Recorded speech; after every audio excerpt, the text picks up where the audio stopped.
Good morning. I think you're, Good morning, Dr. Lanzino. hey, John, how are you? Please call me Giuseppe. Well, Giuseppe, you have a good sound system there. Yeah, I like to do with the microphone and the headset because I think it's better. So Oh yeah, it's much better. I have some videos incorporated in the PowerPoint. Good morning, Dr. Lanzino. Yeah, let's go over Hey, that. good morning. I'm glad I you was- came a little early here. Let me. Well, Giuseppe, you have a good. Let's go over that because I gotta. Let's go over the PowerPoint, the videos, okay, to make sure Okay. they work okay. So I'll go ahead and start sharing my screen. Okay.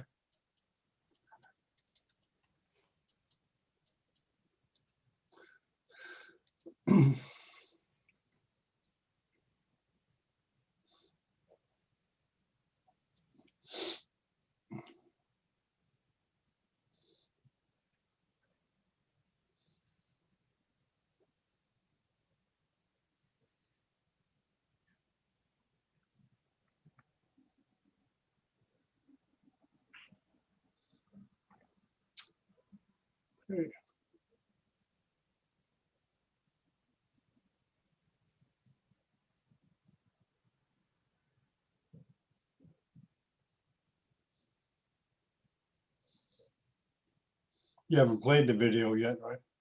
No, not yet. Right.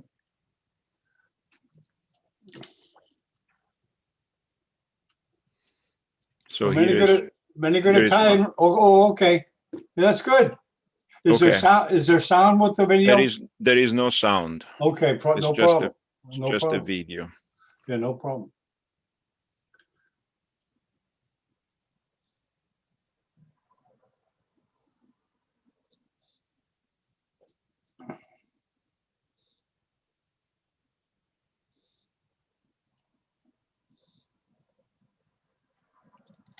This is another one.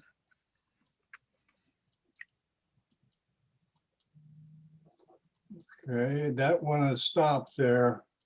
Has it stopped there? Okay, there it goes. Yep, it's moving. Okay. Yeah, it looks fine.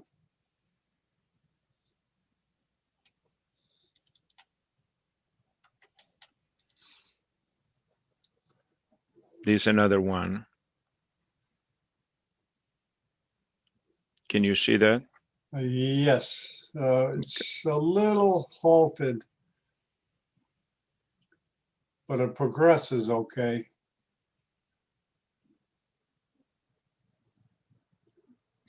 If you have a problem during, you just start the video again. Okay.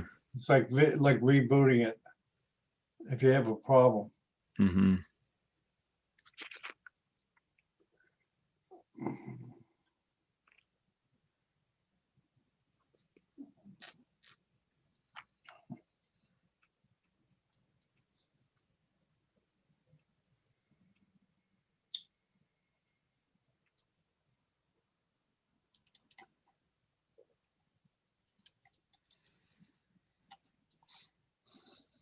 That's playing. Yes. Okay.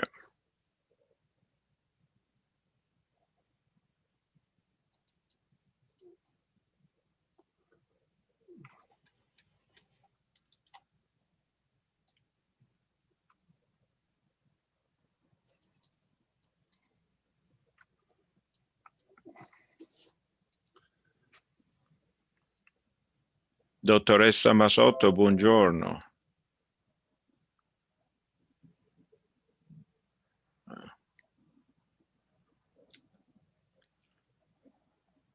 Any good Italian restaurants in Rochester? I am biased because I think I started the good one. It's a pizza place, though. Oh, okay. North Italy, right? There's a difference, right? It's not like Miami, though. Well, you know, can- Miami is not as good. I'm from Boston. Miami is not nearly as good as Boston. Is that right? Yeah, New England. I don't know what it is. They can't make good bread down here. They say it's the water, but it's, you know, of course, if you don't have good bread, Right, It's not an Italian restaurant.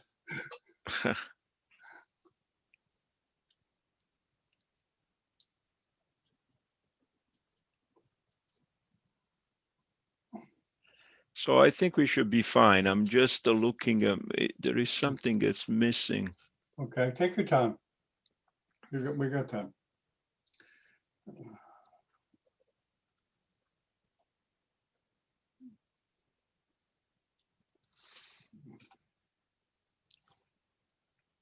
I really want to commend you, John, for what you are doing. This is, of course, you started way before this became the almost the only way to do it. But it really, and you see that my name, occasionally pops up in some of the webinars. I'm trying to follow as much as I can. But what really it's remarkable is the fact that you really have given the chance to a lot of colleagues in different parts of the world who do great work, really to have a voice.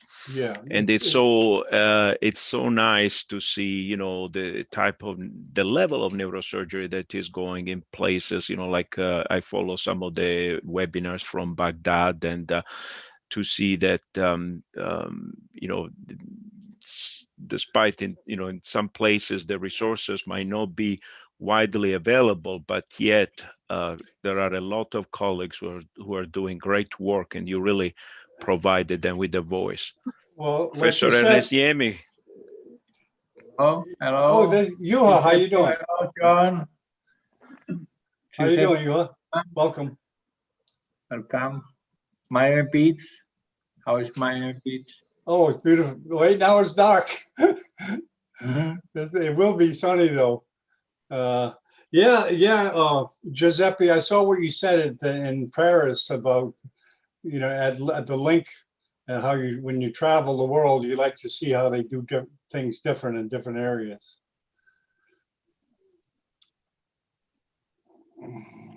This is Giancarlo Perra is there. Giancarlo. Giancarlo. Okay, let me get you off there, screen share there for a second. Okay.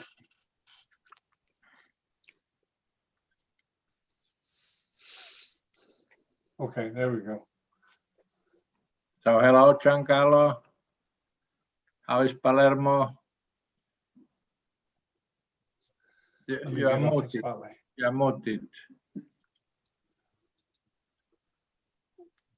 Go ahead, Giancarlo, just unmute. Yeah, I'll ask you. There you go. How are you? How is Palermo? I think it's your microphone. It doesn't seem to be working there, Giancarlo. I'm not getting any feedback at all from your microphone. I think it may not be working. Can you hear me, Giancarlo? Can you hear me? Yeah, you can hear me, but I'm not getting any voice at all from you. So you might have to text or reboot. You want to see Giancarlo? Fitri? Giancarlo is here. This move. Just wave. Okay. Ben just came in. Hello, how you doing? Say hello to John. Okay. Hello, John. Hey, how you been? Hello. Hi, good morning. Welcome. Hi, good morning. Welcome. Hey, Ben, how you doing? Hi. Fine. Hello. Hi, good morning, Professor Lendino. Hi, good morning. How are you? Fine, thank you. Hi, Professor Giancarlo. Giancarlo's been having Nice to meet you. problems. Your microphone's still not working, Giancarlo. Even though you're unmuted, I don't know what the issue is with your sound. Play YouTube, Giancarlo. See if you hear the music on YouTube. You probably won't hear it.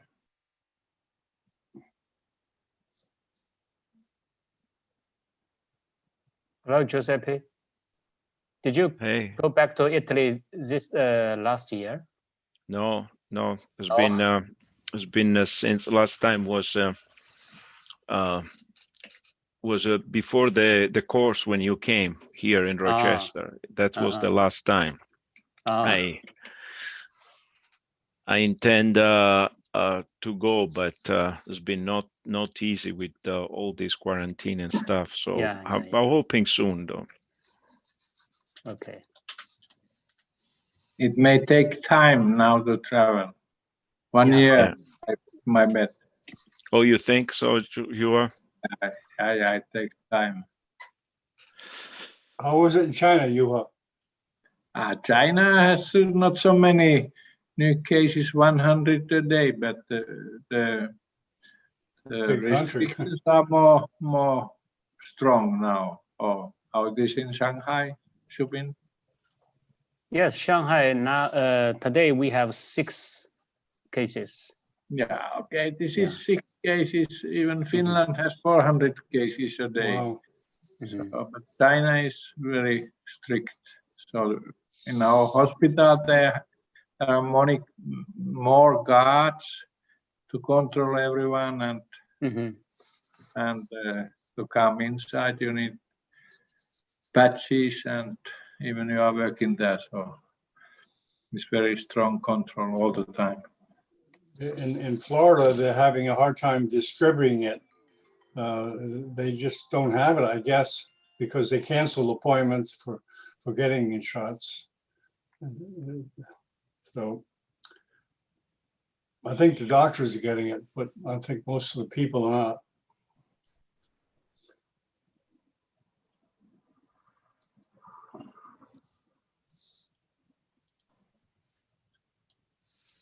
How is the weather in Rochester? It's like Helsinki. Yeah, great. Snow. It's there is snow now, and actually was not too bad. Last night was about -11, so it's not.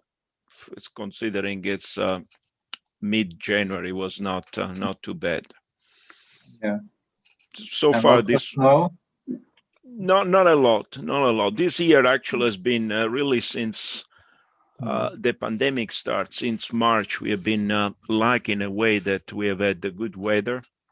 So really until a month ago, we were able to do things outside, go for a walk and that kind of stuff. So You might as well start it now, a few minutes early, okay? For me, it's okay. For me, it's Yeah, okay. it's okay. Is that okay, Giuseppe? There are not fine. so many people here, only 19. Okay, they'll be coming during the broadcast. We can wait a few minutes if you want. That's okay. It's okay. Maybe we wait until. Okay, we'll wait. 5 minutes Okay, more. no problem. No Do you problem. have time? Do you have many webinars today? I believe there are. Yeah, they're starting up again after the holidays. When is the Chinese New Year, Shubin? When is the Chinese New Year? Oh, Warlick's good. So late? Okay, yeah. The Chinese New Year is the February 12th. Okay, so late this year. Yeah. Good morning, Warlick. Hello. Hi, good evening from Thailand. I Yeah. Giuseppe Voralux is the one who is making all wonderful announcements for our the banners. webinars.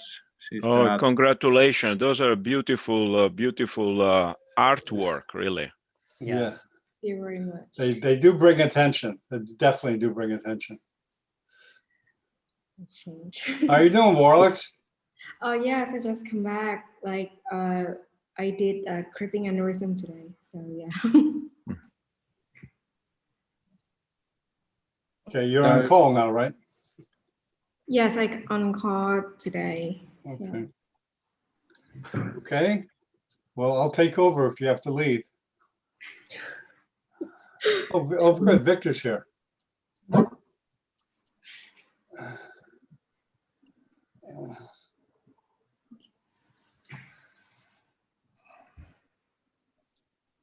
Hello, Victor Dr. Hugo is here. Hello, Victor Hugo. Hello, how are you? I'm fine. We are fine. Good morning, Hi, Victor. Welcome. Victor, hi. Hello, Dr. Lancino, Dr. Dinshu. Hi, Dr. Hi, Victor. hi, Professor Victor. Very nice to see you. You have new haircut, Dr. Victor. Yeah. He polished his head. I didn't notice that. You have like new haircut. Like we started new year. Yeah.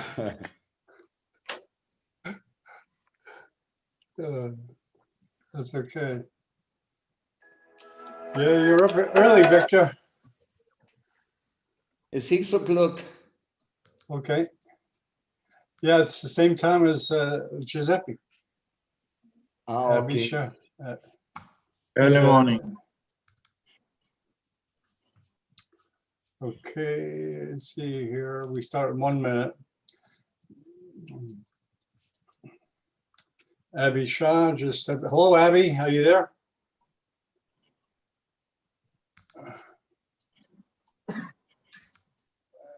Hi, Hey, John. good morning, Abby. How you doing? Hi, Dr. Langino. Hi, How are Avida. you? Good to see you. Yeah. Well, good. Joanna, how you doing, Joanna?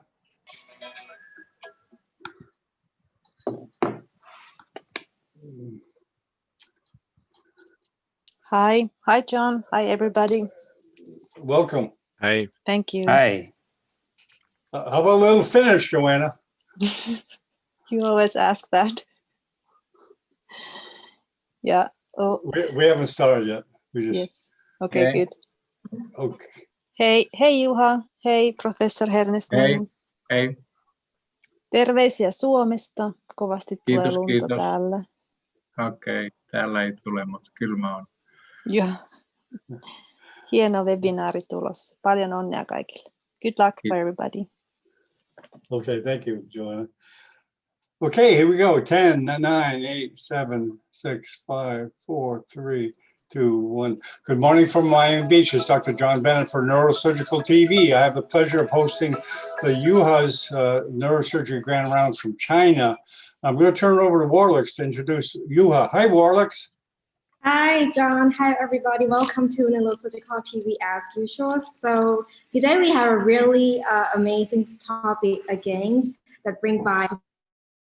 Let's move on to Dr. Juha to introduce Dr. Lancino, please, Dr. Juha. Hello, everybody. Best greetings from China, Chengzhou. So I speak about introduce my old friend, Giuseppe Lancino, like the name says. And it was discussed, he's coming originally from Italy, but working in USA since many years. He's one of the most creative, productive, and critical hybrid cerebrovascular neurosurgeons in the world. Certainly, this is true.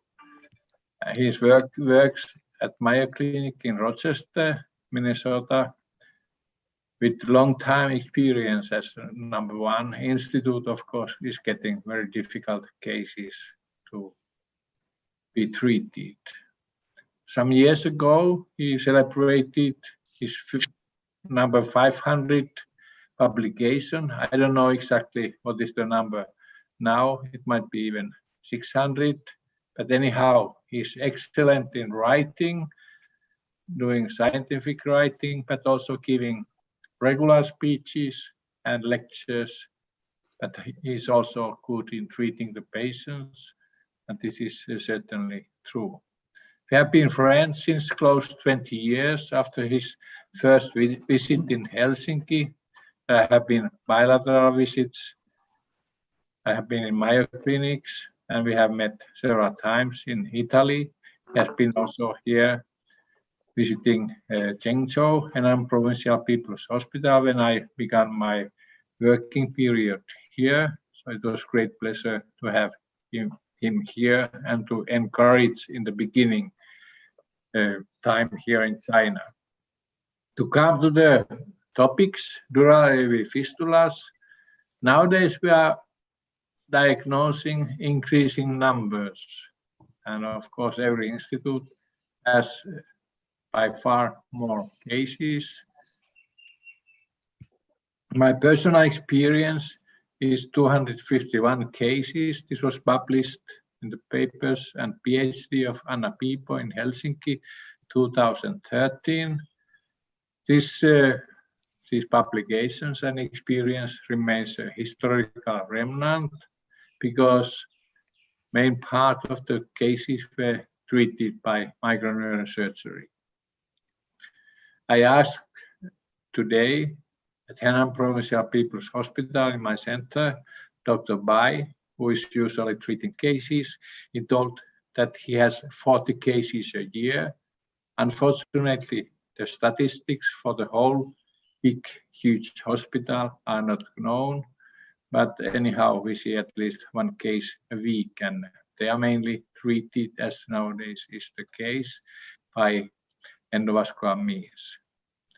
So it is very important to have extremely good follow-up of these patients. This is my experience of my series, 251 cases. I saw two extreme examples. Here, this is a around 50 years old lady, had a rather not so complex dural AV fistula.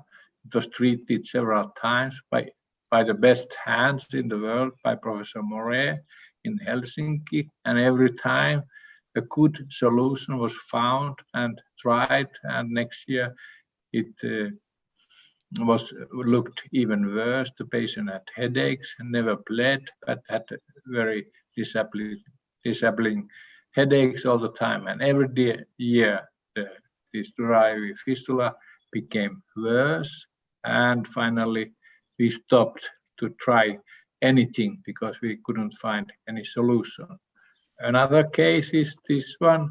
I treated mainly by microneurosurgery. Young female, 20 plus years, and in the same way during the 5 years, she all the time developed, in spite of several craniotomies and endovascular treatments, all the time new dural AV fistulas. She had headaches and vision disturbances, but we couldn't find any solution to have final good treatment. So I think one of the most important things is extremely good follow-up of these cases. If you are happy with the first treatment solution, you should follow up these cases many years, because there seems to be few cases which are not obeying any our treatment commands. So this is just to tell importance of the follow-up. That is unfortunately not the best one in the big countries, especially in China. It is very difficult to follow up the cases. So if you are happy with your treatment results, you should have a long-term follow-up. And these examples show that you should not speak about your results if you have only 1 or 2 months follow-up. So let's give the word to Giuseppe Lancino, who has certainly some new thoughts and critical thoughts of the treatment of dural AV fistulas. So please, Giuseppe, my good friend, go ahead. Thank you, Juha, for the extremely kind introduction, and thank you so much for this invitation.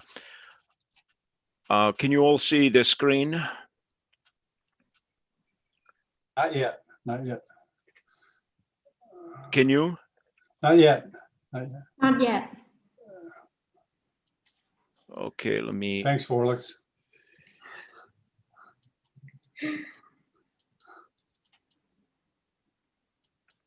Okay, we can see yours now. Okay, good. So the topic is a topic of great interest to me because it's really, as Professor Ernest Niemi mentioned, really the treatment of these lesions has changed over the past 20, 30 years. And it has become much more about the strategy rather than the treatment itself in a lot of these patients. This is a landmark paper from here, Mayo, and was in 1983. And at that time, really, surgery was the mainstay for a lot of these patients. And in this paper, in this series, there were patients that actually had a massive bleeding intraoperatively that was difficult to control. And things have changed to a great degree because now we have a lot of options. We have embolization, stereotactic radiosurgery, surgery, and for some of these patients, observation alone is good enough. And when you have options, it's a great thing, but at the same time, you have to be careful not to be constrained by the choice of one option over the other. It's important to use the different options available, and you can really truly individualize the treatment. And as I start thinking about these lesions, I start thinking, well, it would be nice if we can achieve the ideal goal for any cerebrovascular disorder is to treat the problem with really no mortality and morbidity. So I start thinking, particularly with dura fistula, I think we are very close to that goal. Now, when we choose a treatment strategy, what are the factors that are important in our decision making? Well, symptoms of the patient. Nowadays, we tend to see more and more of these lesions that are found incidentally, which was something that was very rare in the past. The angioarchitecture, it's very important in understanding which technique is better. And then, of course, the location plays a major role. And location for dural fistula, it's often closely related to the angioarchitecture as well as to the symptoms. So when we choose a therapeutic modality, my considerations are, number one, I like to have a treatment that is safe, and then treatment that is effective, and then I consider how invasive is that treatment, and this is in order of importance. And there is no question that here, if you have a treatment that is safe enough and effective, from a patient perspective, there is more and more natural tendency to have to prefer a treatment modality that is not particularly invasive.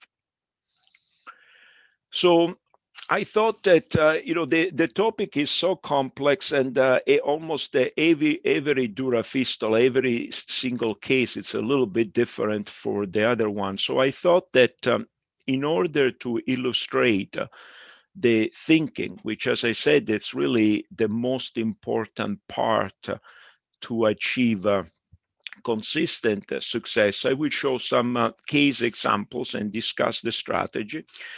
And then along the way, provide what I would consider some pearls, that the practical pearls more than anything, things that I've learned or that I've heard from some colleagues or from my teachers, and that might not be immediately available in the literature and so forth.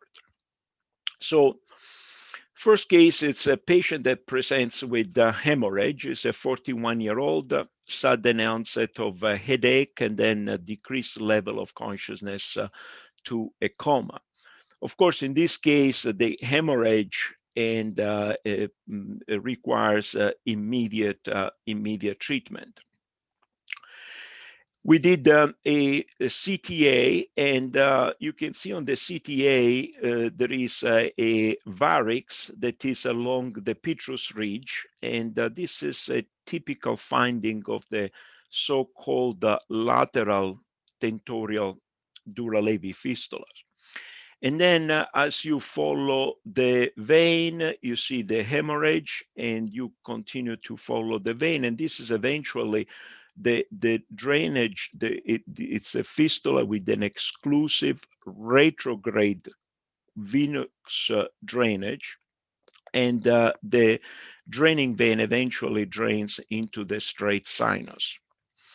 One important feature here, you can see here a venous varix, and this is the point of rupture, which will bring me to the first practical consideration, that in dural fistula, the point of rupture often is distant from the actual point, from the actual arteriovenous connection, from the actual point of fistulization. Here on the coronal, you see better the venous varix and the relationship of the venous varix with the hemorrhage. This patient was stabilized, and with external ventricular drainage regained the consciousness. An angiogram was done to better define the lesion, and you can see here the meningoepiphyseal trunk through the tentorial artery, draining, feeding this fistula, and you can identify the point of fistulization from the change of caliber. From the small arterial feeder, there is often a tiny little nidus that is within the dural leaflets. And that's another very important concept to understand, because the fact that the arteriovenous connection, it's at the level of the dura, allows us to close this, to treat these fistulas by closure of the proximal draining vein, because the actual point of dura of connection, it's within the leaflets of the dura. That is like almost like a carpet. And that's the reason why we can do that, as opposed to parenchymal arteriovenous malformation, where you cannot treat the fistula by primary closure of the draining vein, because you run the risk of promoting a massive explosion of the lesion. You can see here, as you follow the fistula, there is the varix, and this is a very unstable situation, because you can see that there is relative outflow stenosis.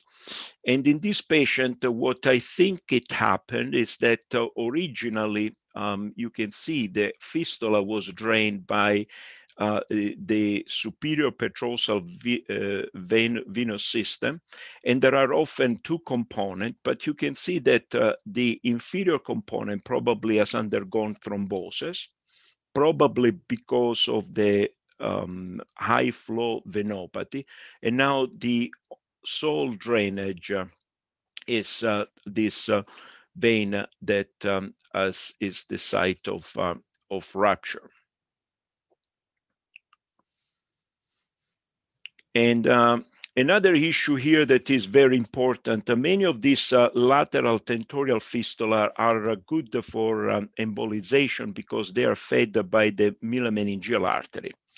And the milomeningeal artery is the friend of the interventionalist, because it's a fairly straight vessel, and when it's feeding a dural fistula, it's often hypertrophic. So it's a relatively easy vessel to catheterize.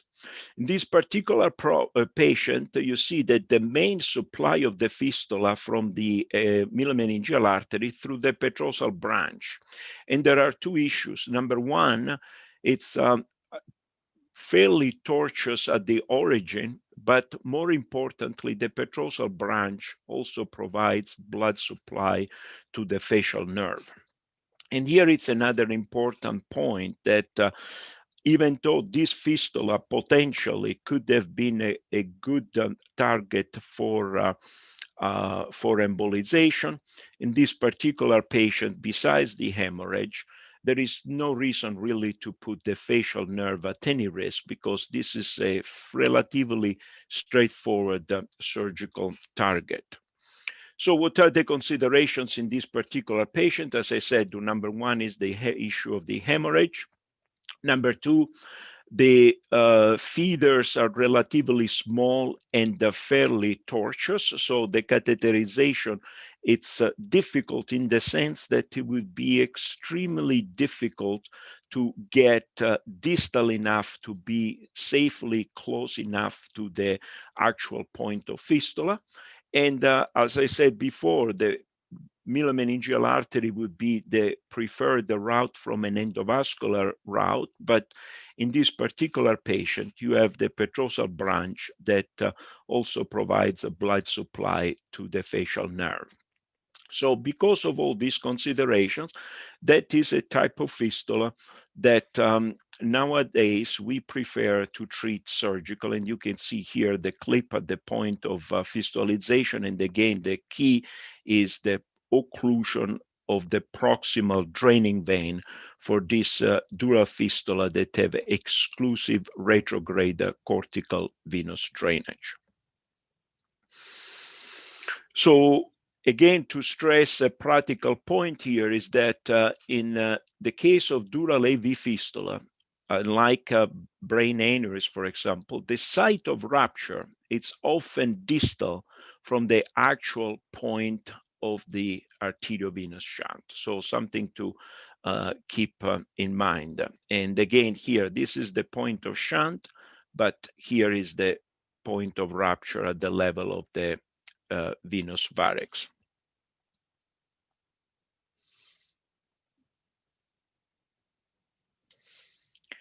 So as I said, that this will be a lateral, what we classify, and Mike Lawton also in his classification, as a lateral tentorial dural AV fistula. And this it's the most common type of dural fistula that we encounter. It does have exclusive retrograde venous drainage. Typically, when it involves the superior petrosal venous system, and therefore the location, as I will show, it's fairly typical and relatively consistent. This is another case. It's a 69-year-old presented with imbalance and dizziness for a year, and then for 6 months start having double vision. And this is the MRI in this patient, and you can see that there are dilated veins throughout the posterior fossa with a large varix, again, along that seems to arise from a vein that takes off along the petrous ridge. This is the angiogram, and again, you see a dilated, massively dilated, mostly petrosal branch of the myomeningeal artery, and then you see the largely dilated posterior fossa veins that drain in a retrograde fashion eventually to the transverse sigmoid sinus.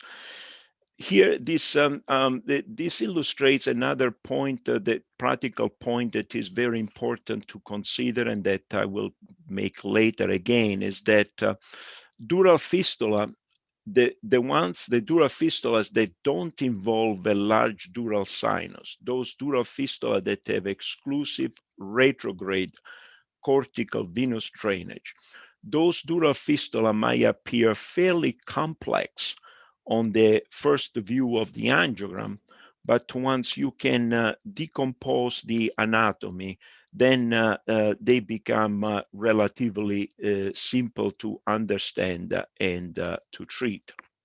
This patient, the CT angiogram sequences have been very very useful. You can see in identify the proximal draining vein emerging from the dura at the level of the petrous ridge.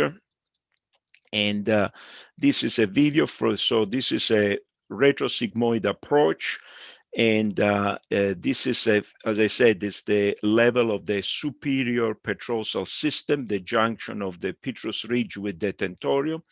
ICG fluorescent, it's useful because it will confirm, it will help you to confirm the anatomy, but also to confirm a closure of the fistula. And you can see this is a typical appearance with all the dural vessel converging into this single draining vein, which eventually emerges from the dura.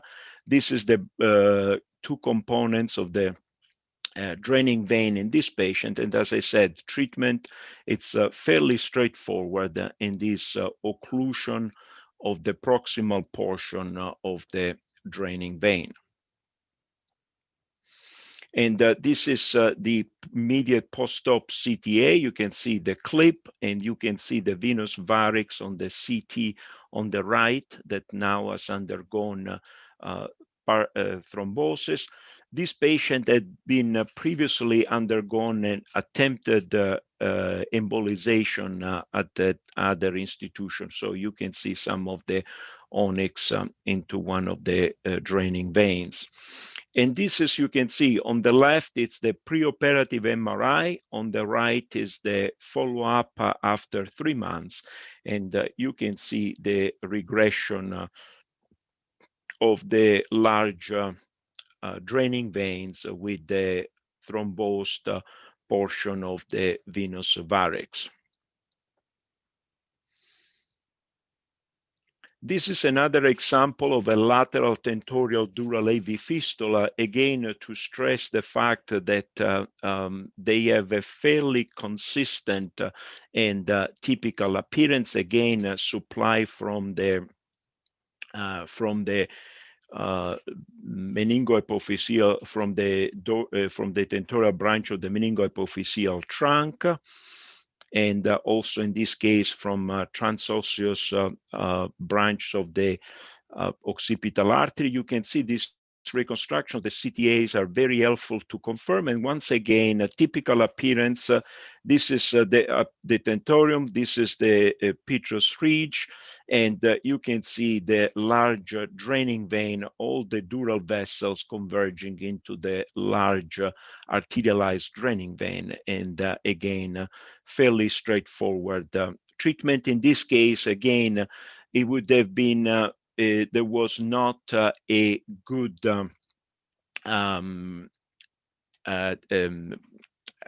embolization. There was not a good feeding artery that we felt would have allowed us to be distal enough to be effective. And of course, in this particular case, so there is the consideration that the surgical approach is fairly straightforward and safe once you identify the actual angioarchitecture of the fistula. This is a tentorial fistula, but this is a little bit unusual in that the actual draining vein is from the surface of the tentorium. It goes supratentorially. This patient presented, you can see, with the small parieto-occipital hemorrhage. This is a different situation. There is a good endovascular target through the middle meningeal artery. Here is the point of fistula. Here you can see the onyx cast. There are, we were able to get distal enough with the microcatheter. You see the microcatheter is still here as we are injecting onyx. There are no dangerous anastomosis we need to be worried. And here you can see the distal microcatheter position, the onyx cast filling the proximal portion of the draining vein, which again, it's the critical point to achieve a cure. And this is the pre and the post-operative, the immediate post-procedural control. Now, on the same theme, again, the lateral tentorial dural AV fistula, a different patient to bring home the concept that, again, you cannot really generalize. And this particular patient, there is a lateral tentorial fistula. The main feeder is, again, the petrosal branch of the middle-meningeal artery, but unlike the previous patients where the proximal portion was very tortuous and did not allow us to get distal enough to be safe, in these particular patients with the microcatheter, you can see we were actually able to go from the arterial side into the proximal draining vein. So we are very distal. And this patient that presented with facial pain and pulsatile tinnitus, you can see again the typical appearance of the arterialized draining vein along the petrous ridge with then retrograde involvement of posterior fossa veins. This is the angiogram. But in this patient, unlike the previous ones, despite it's the petrosal branch of the middle meningeal artery, we were able to get all the way into the proximal venous pouch and safely able to fill it with onyx with resolution of the fistula. And as Professor Ernest Niemi mentioned, it's important in this fistula, especially after embolization, it's important to have a distant follow-up because there might be not necessarily recanalization, but there might be what I think it's residual fistula after the embolization that it's not well seen on the immediate post-procedural angiogram, but becomes evident only at follow-up. Now, a practical point is that dural fistulas are also very interesting because really they can present with every single neurological symptom and signs known to medicine. So it is very important in some of the cases that might not be that clear to have a relatively low grade of suspicion, especially if you see otherwise unexplained changes on the flare MRI or any dilated vein. This is a 52-year-old with progressive cognitive impairment. And he underwent an MRI that raised a suspicion of an abnormal vascular lesion. And what you can see here, this is a dural fistula, and the fistula is located actually along the sphenoid wing, and the drainage is into the sphenoparietal sinus, and then there is a retrograde filling of multiple veins.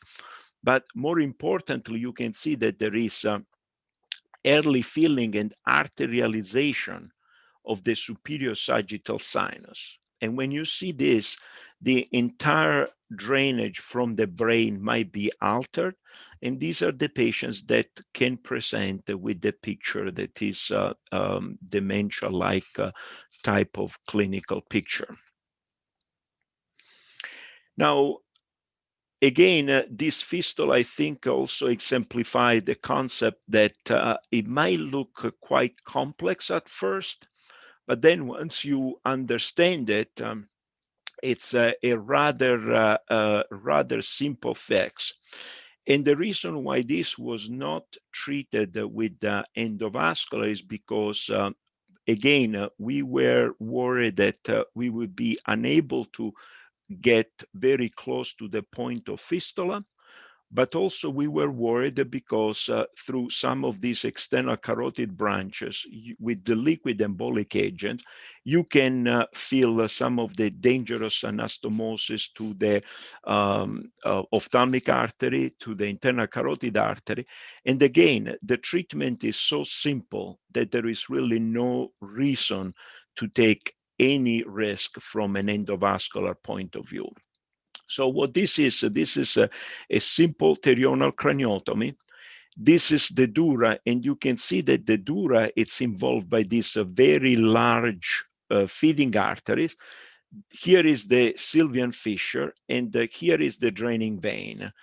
And you can see that the treatment, once you decodify, it's fairly simple. It's again a Sylvian fissure, dura here, and this is a vein going from the Sylvian fissure to the dura and draining into the sphenoparietal sinus. So fairly straightforward treatment. No need to take any risk with other strategies. And here you can see the pre and the post-operative.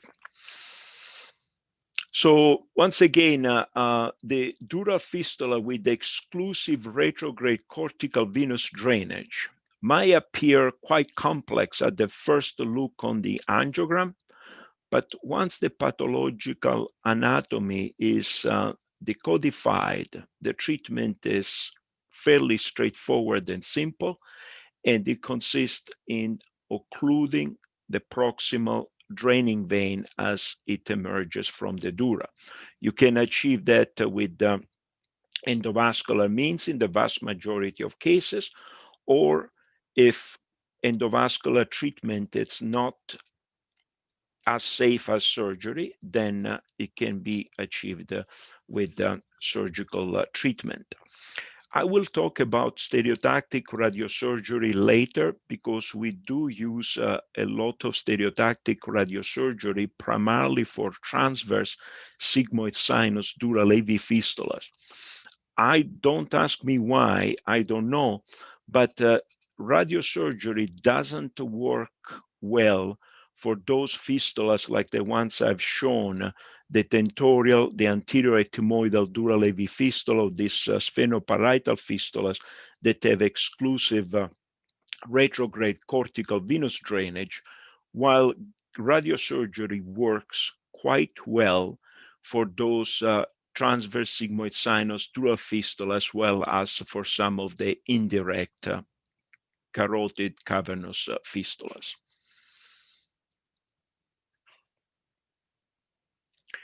Now, this is a different type of, in a way, this is a indirect cavernous sinus slash sphenoparietal dural fistula.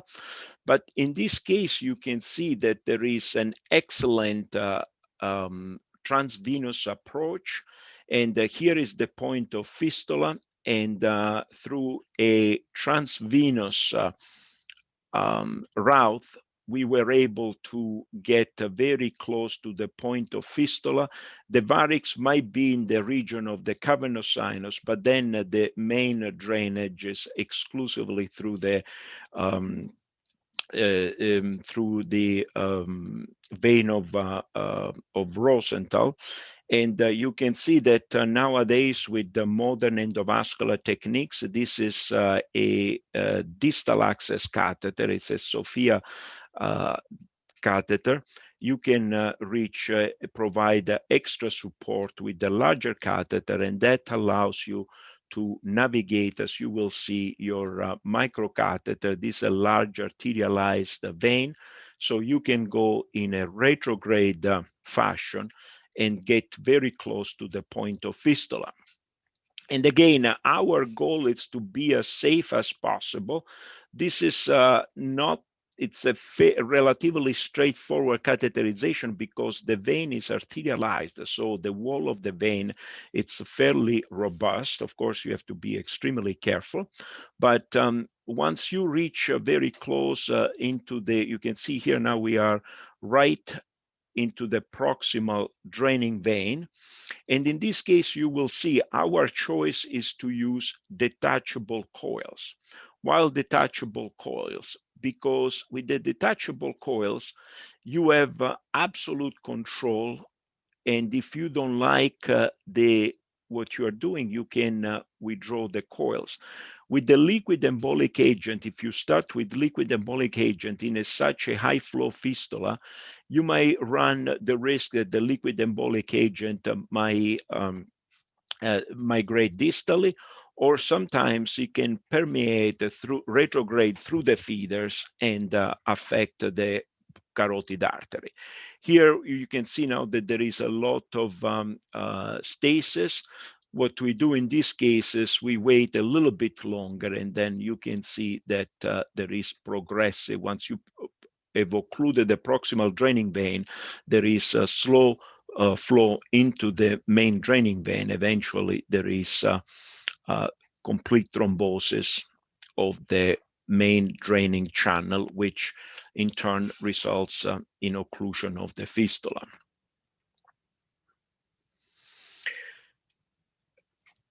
As I said before, one of the most fascinating aspects of the treatment of dural fistula is that really 95% of the success is related to the strategy, the fact of choosing the right strategy. This is a patient, is a 42-year-old with Down syndrome that was having a progressive gait impairment. And this is, she was noted to have some edema at the craniocervical junction. It was not related to C1-2 instability, which is relatively common in these patients. And this is one of those fistulas like the ones Dr. Ernest Niemi showed earlier on. This is very, very difficult to cure completely because it's a diffuse fistula. There are multiple points of fistula. There is involvement of a major draining sinus, but you can see the external carotid artery in this patient is as big as the internal carotid artery. So here our strategy was, let's see if we can decrease the flow to this fistula as much as possible. We felt we could not safely completely cure it, and see if we can somehow improve her symptoms, thinking that the secondary congestion was related to the massive influx into the venous channels. So you can see here, you can see coils, you can see onyx. We were able to partially occlude the arterialized superior sagittal sinus, but there is still some fistula left. But again, in this patient, our goal was to temporize. Another issue is that this patient is 42, so she has outlived the average life expectancy of patients with Down syndrome. So our goal was to hope that we could improve her symptoms. And sometimes, again, if the strategy is correct, you might succeed. And you can see here that on the 1-year follow-up, now there has been a resolution of the craniocervical junction edema, and she has gone to enjoy a few additional years of life with good quality. Now, we'll switch gear and we'll talk about another subtype is the anterior ethmoidal dural fistulas, very interesting type of fistula. This is a 34-year-old with headaches and early dementia-like symptoms. On the MRI, there is a large cluster of veins, and that raised the suspicion of a fistula, which was confirmed on the angiogram. And you can see typically these fistulas are fed by ethmoidal branches of the ophthalmic artery. The main concern from an endovascular point of view is that, yes, nowadays you can safely navigate the ophthalmic artery and get very close to the point of fistula, but if you use a liquid embolic agent, there is a small risk of retrograde reflux and occlusion of the retinal artery with the blindness. Again, this is a young patient.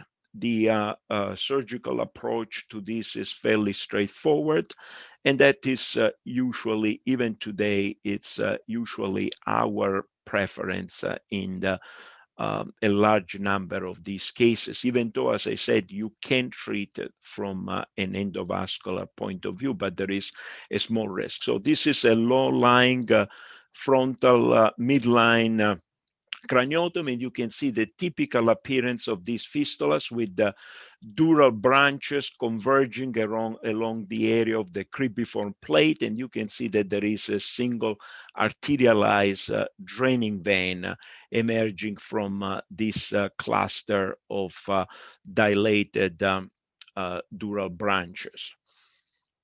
So here it's on the ICG fluorescein, and as I said, this is a fairly straightforward surgical treatment. Now, dural AV fistula draining through the anterior portion of the superior sagittal sinus can present with the cognitive decline, which mimic dementia-like syndrome. So, as I said, this can happen and has been reported with the anterior ethmoidal dural AV fistula. We have seen in the sphenoparietal fistula that I showed. So, again, one of the interesting aspects of dural fistula is they can truly present with all kinds of different symptoms and signs combinations, because they express alterations of venous drainage that can involve different areas of the brain. And these are two typical examples where there is involvement and arterialization of the superior sagittal sinus, and those are the cases where you might be seeing this early dementia type of syndromes. That in the treatment, of course, here it's very gratifying because those are reversible. Now, for the anterior ethmoidal dural AV fistula, it's very, very important to carefully analyze the angiogram and make sure that there is no different drainage from both sides, because bilateral cases, true bilateral cases, have been reported. And it's important to know that at surgery, because you need to expose both sides in order to cure the fistula. Now, again, to bring home the concept that the strategy is key, I mentioned that for anterior dural ethmoidal dural fistulas, surgical treatment might be preferable in several cases because of the risk of unilateral blindness from embolization. But this is a 81-year-old, and as an incidental finding of this anterior ethmoidal dural AV fistula, the question is, should we treat this or not? The patient is otherwise healthy. There is a venous varix. There is a theoretical risk of bleeding. But in this patient, there is also supply from the milameningeal artery. And as I said, the milameningeal artery is usually the friend of the interventionalist because it runs through into the dura, and therefore has a fairly straight course. And in this case, nowadays, we were able, I will show you, we were able to navigate the milameningeal all the way close to the point of fistulization. You can see the microcatheter getting close.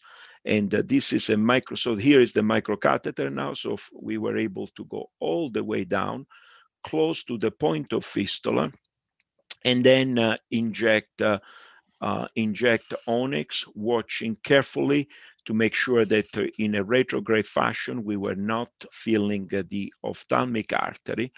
And this is the post-embolization. So again, it's important not to be dogmatic and to use all the options that you have available. And that takes into account not only the different techniques, but also there is no question that it's also highly institutional dependent. In some institutions, they might be more facile with surgery, other institutions more facile with radiosurgery or embolization. Ideally, you should be able to offer in the same place to have available all the different options that you can use interchangeably without being primarily confined or forced into one therapeutic option. This is another case that brings a different message. It's the fact that when we are dealing with fistulas that are close to the brainstem, that's something that at least in our institution, it's something that we are very, very cautious in considering an endovascular option. This is a 32-year-old, progressive headache, nausea, and vomiting over a period of several weeks. You can see on FLAIR there is signal changes in the brainstem. And this patient has what I would generically define as a craniocervical junction dural AV fistula. You see the large venous varix fed by a branch of the pharyngeal artery. And then there is venous drainage into a spinal vein. You can see the venous drainage into the spinal vein, and you can see how the drainage at the craniocervical junction is affected, and hence the congestion. There is some faint feeling also from a dural branch of the internal carotid artery. As I said, in this case, the pharyngeal artery, we are very, very careful about embolization of the pharyngeal artery with the liquid embolic agents because it participates to the innervations of the lower cranial nerves. And the other issue is that this fistula, so this is a simple lateral suboccipital craniotomy. This is superior, this is inferior. You can see the entrance of the vertebral artery, and you can see here the accessory nerve, and here is the arterialized vein that emerges from the dura. And then you can follow the arterialized vein along the anterior upper cervical spinal cord as shown by the angiogram. Again, in this case, it's once you understand the anatomy of the fistula, it's a fairly straightforward surgical exposure. And once again, you isolate the arterialized draining vein at the point of emergence. So you can see here that varix that we were seeing on the angiogram, and once is isolated very close to the point of emergence of the dura, then the treatment is pretty straightforward, and it's just a simple ligation of the fistula. And you can do that. You can coagulate and divide. I prefer in such situations where you are in a deep field, I prefer just to put a clip and avoid any coagulation, and seems to be working fine. And here is the post. And you can see, as I said, these cases are extremely gratifying because this is only after 6 weeks, there is a complete regression of the flare changes with resolution of the clinical symptomatology.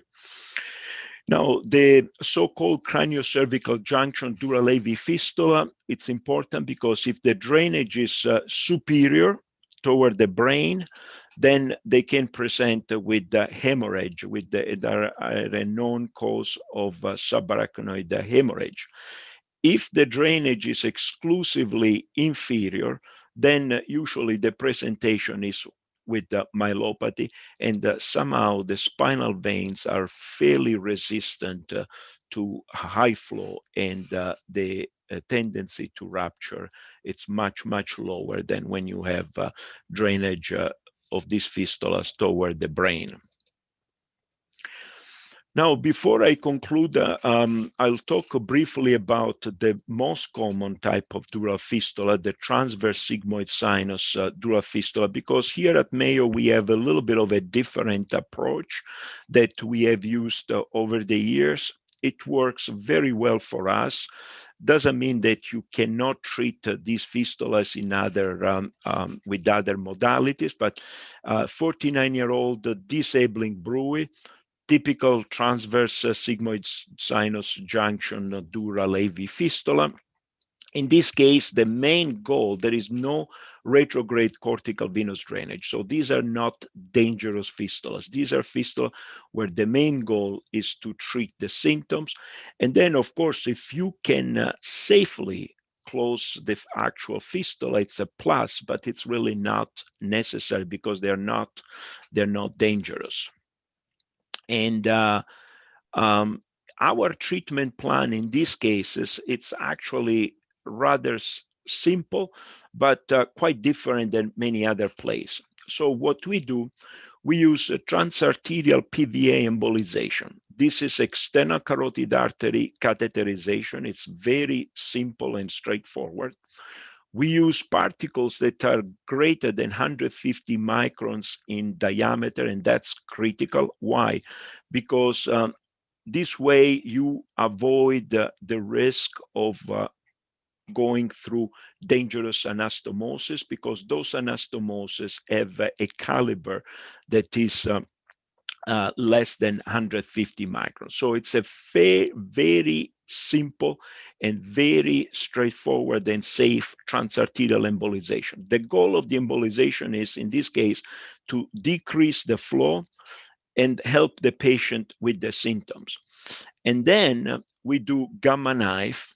And the gamma knife, the stereotactic radiosurgery in these cases, it's also very safe if you do it correctly, because you're not radiating brain, you're radiating bone, the sinus, the wall of the, you're radiating the wall of the sinus, which runs into a sulcus into the bone.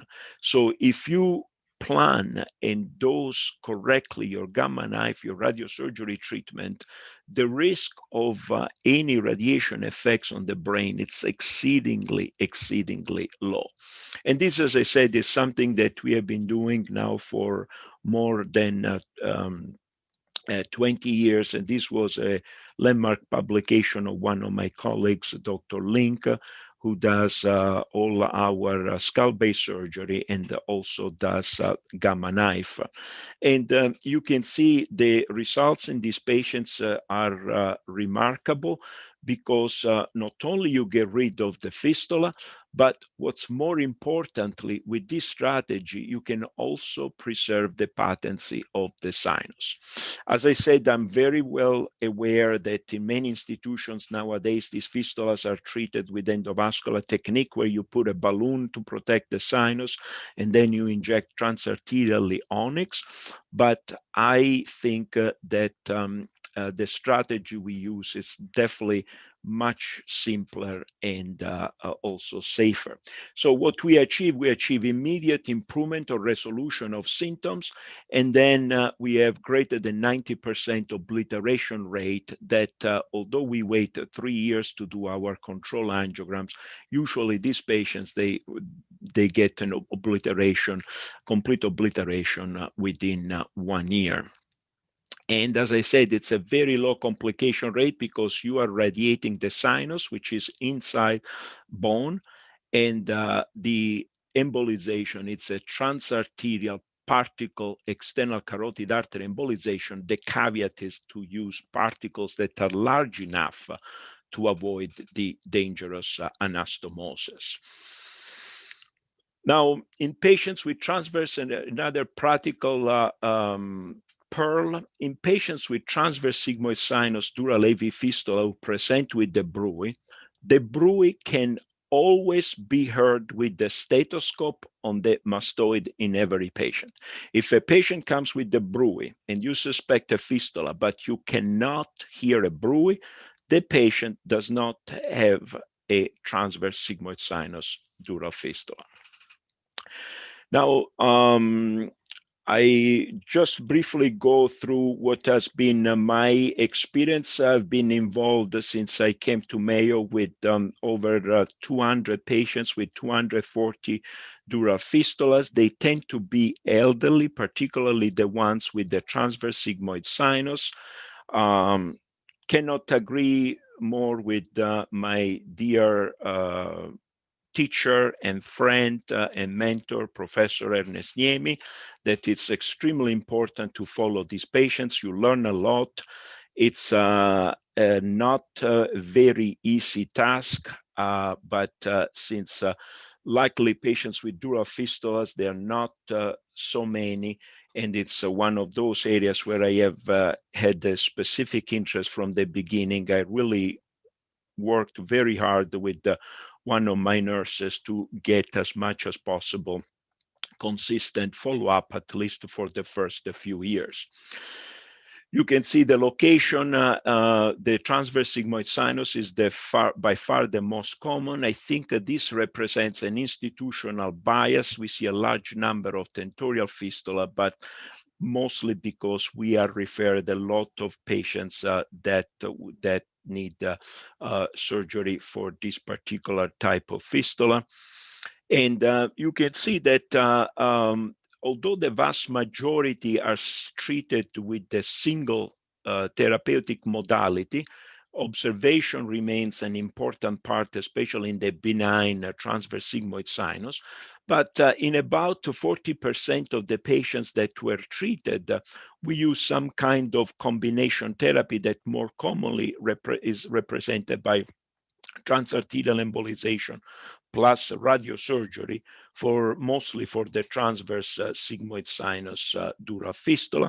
And you can see, as Professor Ernest Niemi mentioned in his introduction, there is no question embolization has the premier role nowadays in the treatment of these fistulas. Radiosurgery in our institution, it's particularly used for the transverse sigmoid sinus fistulas without retrograde cortical venous drainage, and we utilize surgery when we feel that these other methodics are not as safe or not effective. The results, we have had no incidents of delayed hemorrhage in the patients that were treated. Symptoms usually improve, or at least they were stabilized in every patient. And this is the most important part that I found fascinating, and is that, yes, of course, there are complications, but again, if you use a very careful and very well thought strategy, and you are very careful. I cannot stress the preparations of these patients, the selection, but also the peri-procedural care and the follow-up. And I don't do the gamma knife, but otherwise I'm involved in every single aspect, because I think that's the key. And I think that concluding, we can say that what is the current state of the art in the treatment of dural AV fistula, and the key is that individualized treatment, either with the single therapy or different combinations, is effective and is associated with low complication rates. And therefore, the goal going forward is that we should be able, with careful and correct utilizations of all the therapeutic options that we have, to reach the goal of zero morbidity and mortality. I remember one paper from one of my teachers at a distance. I never worked with him, but I've always followed and learned a lot from him, Professor Bricolo. I remember very well a paper he wrote, I think it was in 1980, which was on epidural hematomas toward zero morbidity and mortality. And that really stayed in my mind, and I think that's what we should try to achieve, and I think we are very close. Of course, it's a virtually impossible goal, because the only way not to have complication is to do nothing. But again, if we are extremely careful in our thought process, how we use the technique, and sometimes we start with one strategy, and then we stop in the middle of a procedure because we realize all of a sudden that the strategy we had chosen is not necessarily as easy or as safe as we originally thought. And always keep in mind that fine balance between safety and the need to treat, and the fact that patients like as much as possible minimal invasive techniques. Once again, thank you so much for this invitation. It's a great pleasure for me to be part of this very successful ground round, and to see some of my friends around the world in a virtual format.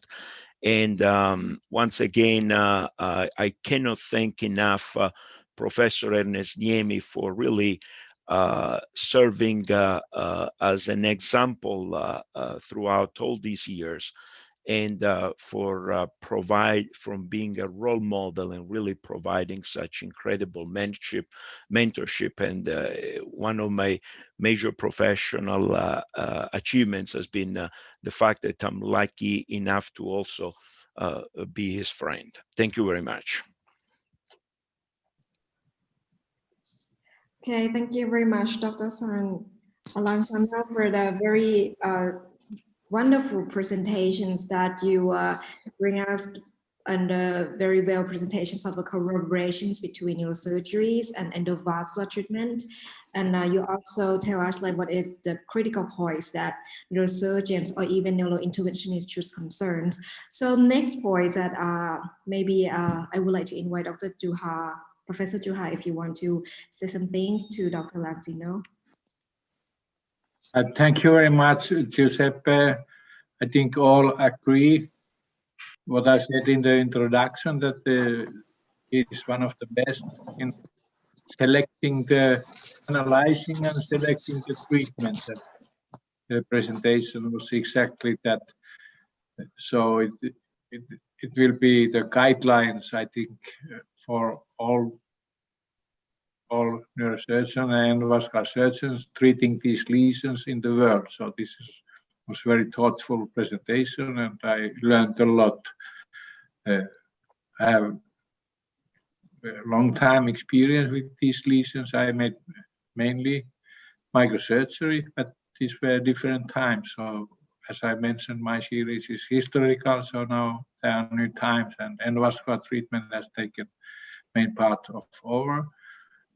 But in some selected cases, it seems that you still need surgery, and this is good to have in mind. So we should go forward with these cases, and as I mentioned, so we diagnose more and more of these cases, especially in China. You have health checks, so you will find a lot of vascular lesions, and many of them are found in these health checks. So we have to assess what to do with these cases, or just to observe the cases. So I think better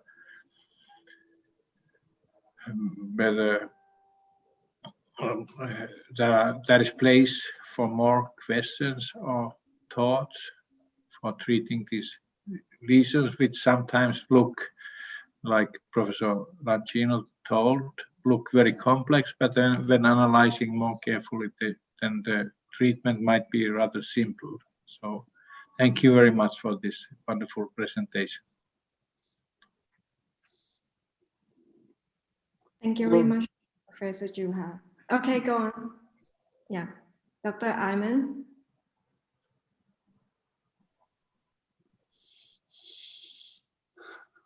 I think Dr. Goel may have something to say. Dr. Goel, do you have any questions or remarks? No, No, Dr. no. Ayman, Oh, Yeah. I'm sorry. Go ahead. Yeah. So I have only one remark, that this was a wonderful presentation by my dear friend Giuseppe. And I have been watching his career right from the days when he was a resident, then he became a boy, and then he became a man, and now he has become a legend in the field of vascular surgery. And without any doubt, I have not seen a person more ambitious, more hardworking. You see the number of articles that he has written in 1 year, maybe more than 70 or 80 in very high level journals. And when you write an article, you have a new thought. So here what we saw today was a combination of thoughts and combination of art of understanding the subject and how you treat an entity after clearly evaluating the radiology and then treating. So I can only say that what Juha had said, that here is a person who is not only a scientist, but he's an artist and a teacher and treats his patients to the best of his ability in a fashion that is top level in the world. So I congratulate you, Giuseppe, for this wonderful, wonderful presentation. There is no question I will always remain proud of my friendship with you, Giuseppe. Thank you. It's it's always a great pleasure to see you. I've learned a lot, and it's I know the high complexity of the cases that you treat. In a way, I'm lucky because it's a lot of the cases that I've shown, somehow they are diagnosed very early on, and so they are not quite complex, but I've seen your cases, and so it's always a pleasure to see you, and very proud to be your friend. Thank you, Giuseppe. Thank you. I think Dr. Ayman Ali Mayas, he raised his hand. Is he want to ask questions or comment? Please, Dr. Ayman. Yes, please. Can I ask a question, please? Could you raise your voice a little bit? Yes, can I ask a question for the professor? Thank you very much, Professor, for this wonderful lectures. My question, please, about the neuroimaging for the dural IV fistula. I mean, when you order I mean that dural IV fistula is difficult to visualize by routine CT angio or MRI. Are you go directly to catheter angiogram? What is the most suspicion to go for catheter, or you order before CT angio or MRI angio? And the second question, please, you mentioned that dural IV fistula come with dementia. Is it now routinely to do neurovascular imaging for patients who present with dementia or not? Thank you.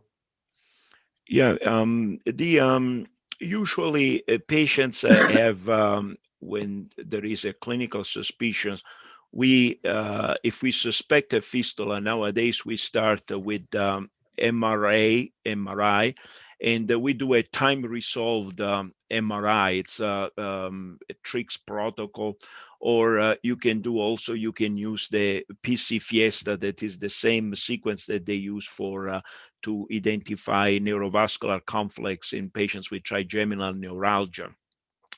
But if the clinical, I agree with you, on the CT, on the MRI, it's not that straightforward to identify a fistula, especially if a small one is present.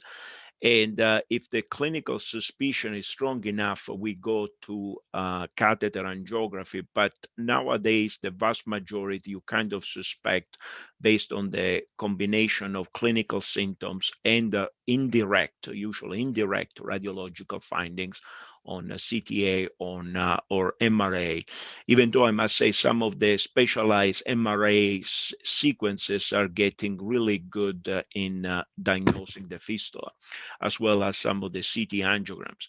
As far as your question for the dementia, it's of course the fistulas are relatively rare, while dementia is particularly common, especially in the elderly population.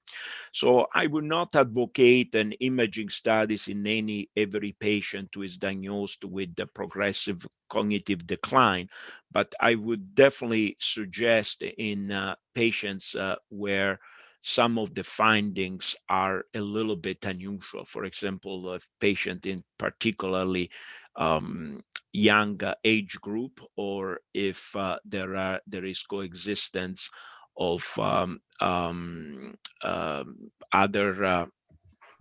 other components on the clinical presentations that might be a little bit unusual. Otherwise, it would be impractical to do neurovascular imaging in everybody with cognitive decline. Thank you, Professor. Okay. Okay. Good morning, Dr. Lanzino. Rita, I hope you remembered me when I had a visit to you. Yes. And Yes. Thank you, Professor, for the great, actually, and short experience. It's always extraordinary for you to have these complicated cases managed very well. First, my questions, Professor Lanzino, regarding that the embolization for the EP and for the fistulas. Would you always combine the gamma knife and the radiosurgery with embolization, or you just can make the gamma knife without embolization? Yeah, very, very important question. No, if a patient, the embolization in those patients, it's primarily because of course the gamma knife, there is a lag period between the treatment and the effect. So if a patient has a bruit and does not have, but it's not disabling, then we would definitely we would avoid embolization. In other cases, if the patient has only a bruit and we try the embolization first and consider the gamma knife only if there is recurrence. You were here with us for quite some time, so you know that we try as much as possible to stress safety, and then after safety try as much as possible to come up with the simplest solution to a problem. So in those cases where there is no concern about retrograde cortical venous drainage, then as I said, occluding the fistula completely, it's a plus, but it's not really absolutely necessary. So we would titrate that to the symptoms. And if the symptoms are not disabling, consider gamma knife alone with bypassing the embolization. Okay, clear enough, Dr. Lanzino. Thank you. I was happy to see you again. Thank you. Hey, good to see you.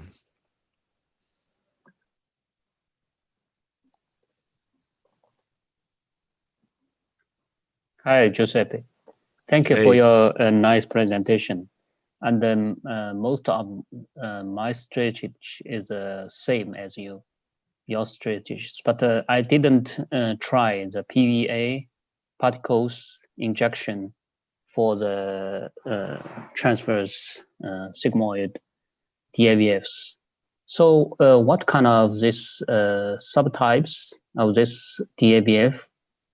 Because sometimes there are some high flow fistula, you should maybe embolize it with onyx at first, then some small left remnants you can inject the PVA. Yeah, like our strategy, it's based on the fact that in those fistulas, we don't try to cure them with the embolization alone.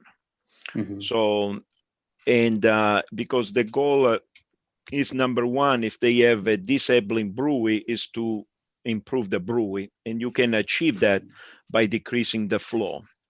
Now, there is no question that the PVA is not a permanent agent, and with PVA, you do not cure the fistula. You can help the symptoms and you can decrease the flow.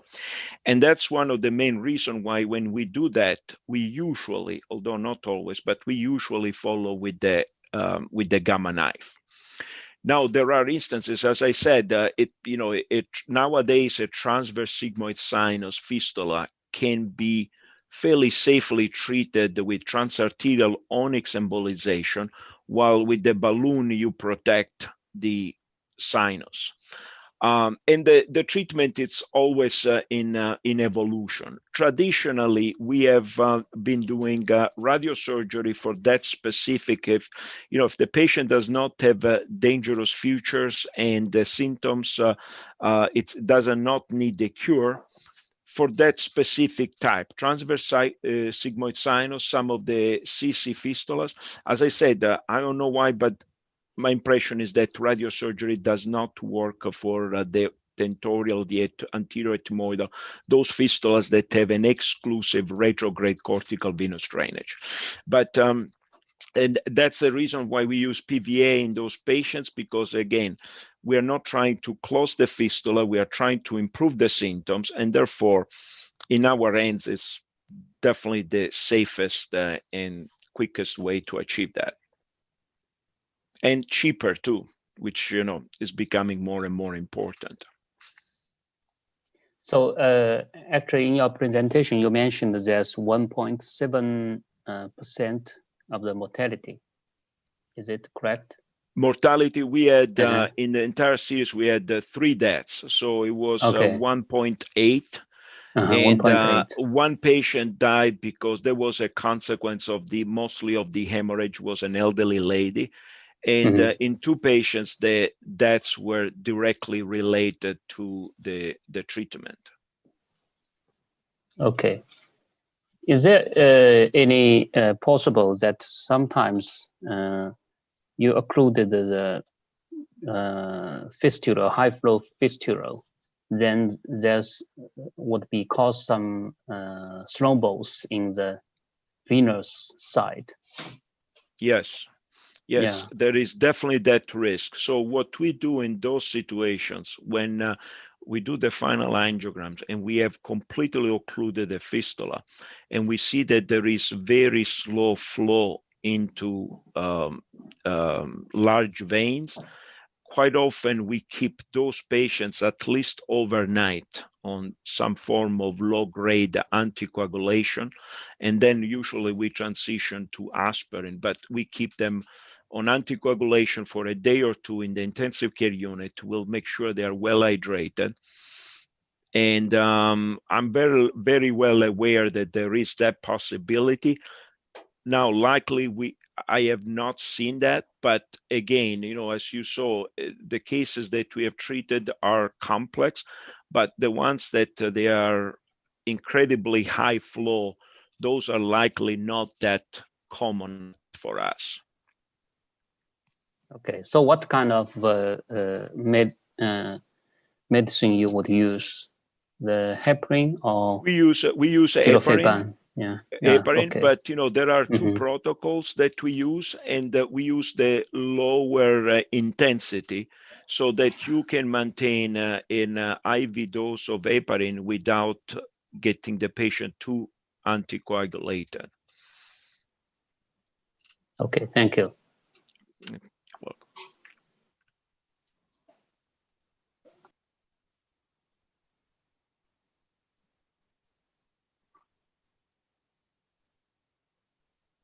Hey, Warlocks. No question. Any more another questions or question comments? for Giuseppe. So you mentioned the anterior cranial fossa DAVF, you would use open surgery. So what kind of incision you would choose? The bifrontal big incision or small, or some small incision? I usually do similar to what Professor Nestiemi does. It's a sort of modified lateral supraorbital. I just extend the craniotomy a little bit more medial, because the issue is that I've tried to do through some minimal invasive, but the problem is that you can do it, but you have to be very careful in those cases not to mobilize too much the frontal pole before you actually have access to the midline. So I tend to do a standard incision and, sometimes extend the incision a little bit across the midline so that I can mobilize the skin all the way down and have direct exposure of the, I'm sure you can, potentially do the same through an ciliar incision. But again, in those cases, I'm always worried about the fact that you don't want to mobilize too much, and I like to have a little bit more visualization of the surroundings that you might achieve with the true minimal invasive approach. But as I said, there are different ways of doing the same thing. That's the way I feel more comfortable. And I know that when I try to minimize my access, I realized that I was making a fairly straightforward, simple procedure a little bit not more difficult, just to try to minimize the opening, and I didn't think it was worth. Okay. Normally, I will use a bifrontal approach. It can expose the. You get a very good exposure all the way to the anterior cranial fossa. Absolutely.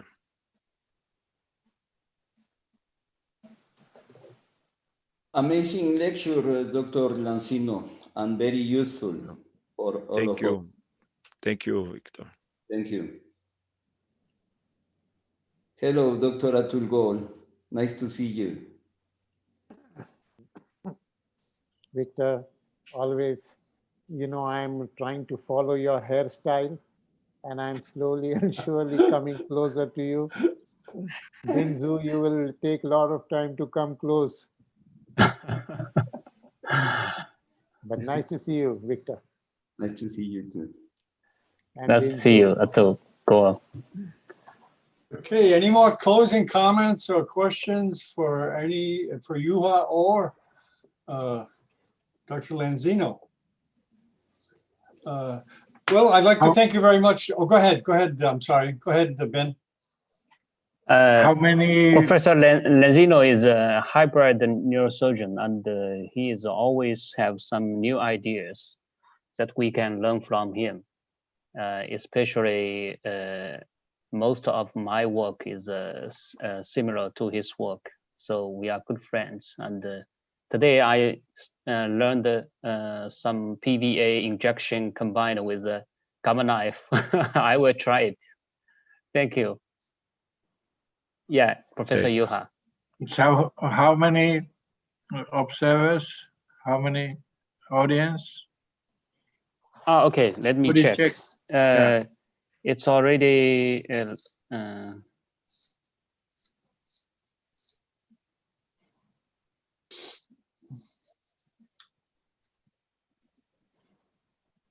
well, it's around 2,500. Okay, yeah, will increase tomorrow. Oh, very good. Yeah. Okay. So next week we will meet. Professor Lanzino, we are translating your presentation into Chinese and broadcast to the WeChat channel. So today the audience number is 2,500. I've heard it. Incredible. Usually increases with 1,000. Big star in China during the weekend. Okay, very good. I'd like to thank everybody. Any closing comments from anybody? Professor Lancino. Same time. Next week, same time on AVMs, yes? AVMs? AVMs next week, same time. Okay. Yeah. Great.